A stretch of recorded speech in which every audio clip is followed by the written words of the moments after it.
សិនអូនឲ្យរបងអ្វីមួយប្រគល់មកបងស្រស់ទៅលួនអងបងក៏ទទួលតែមួយប៉ុណ្ណោះ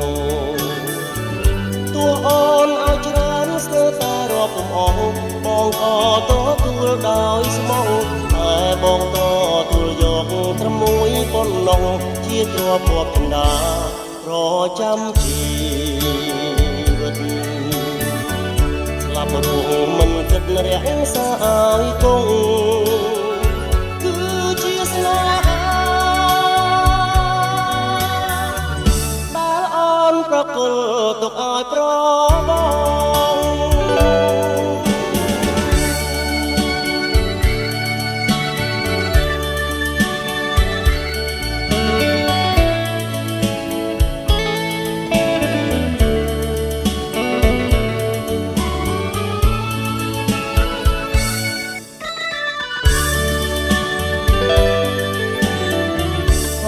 ក្រៅពីនោះដែលទៅស្រីស្រស់ឲ្យប្របងដែរពេញចិត្តទាំងអស់អត់ខ្វះទេស្នេហ៍ធ្លាប់ថែត្របងទូនៅពេលអូនពីកាយឆ្ងាយពីបងច្រើនថ្ងៃច្រើនខែកន្លងបងក៏នៅតែចាំនួនល្អអត់ប្រែប្រឡាំងផ្លាស់ពីស្នេហ៍យើងទេ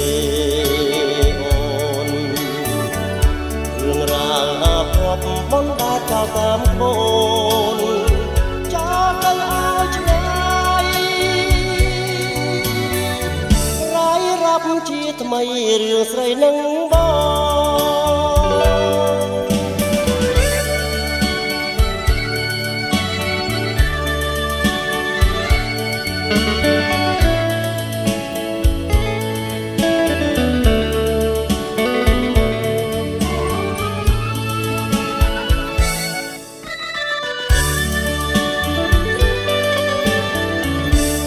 ក្រៅពីនោះដែលទៅស្រីស្រស់ឲ្យប្របងដែរពេញចិត្តទាំងអស់ឥតខ្វះទេស្នេហ៍ធ្លាប់ថែត្របង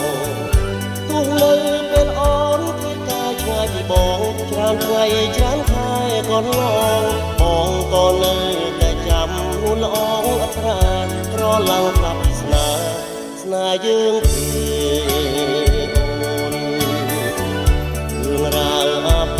បនដាចោលតាមក្បូនចោលទៅឲ្យឆ្ងាយ